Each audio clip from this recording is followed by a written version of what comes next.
কিছু কিছু দিন খুব সাধারণ হয়, তবু সেগুলোই না সবচেয়ে বেশি মনে থেকে যায়। আজকে বাড়ি থেকে ফিরে ভীষণ ক্লান্ত ছিলাম। রান্না করার মতন একটুও ইচ্ছে ছিল না, আর ঘরে সেরকম কিছু একটা ছিলও না। তাড়াতাড়ি করে ব্লিঙ্কিট থেকে কিছু জিনিস নিয়ে এলাম, তারপরে বেশি কিছু করিনি। গরম গরম ভাত, আলু সেদ্ধ, ডিম ভাজা আর কাঁকরোল সেদ্ধ।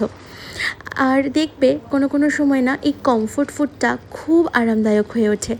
আর অনেক দিন পরে মা এসেছে আমার বাড়িতে, তাই ক্লান্তি, ব্যস্ততা সব কিছুর মাঝেও মায়ের খাবারের প্লেটটা একটু যত্ন করে সাজালাম, মাকে খেতে দিলাম। আর আমার মনে হয় ভালোবাসা সবসময় বড় বড় আয়োজনের মধ্যে সত্যিই থাকে না। কখনো কখনো না একটা সাধারণ রাত, এক প্লেট গরম ভাত আর মাকে সামনে বসিয়ে খাওয়ানোর মধ্যেই একটা শান্তি লুকিয়ে থাকে। মা, ও মা, আর দিনটা আসো। এরমভাবেই শেষ হলো, একটা ক্লান্ত শরীর নিয়ে, কিন্তু মনটা একদম ভরপুর শান্তি নিয়ে।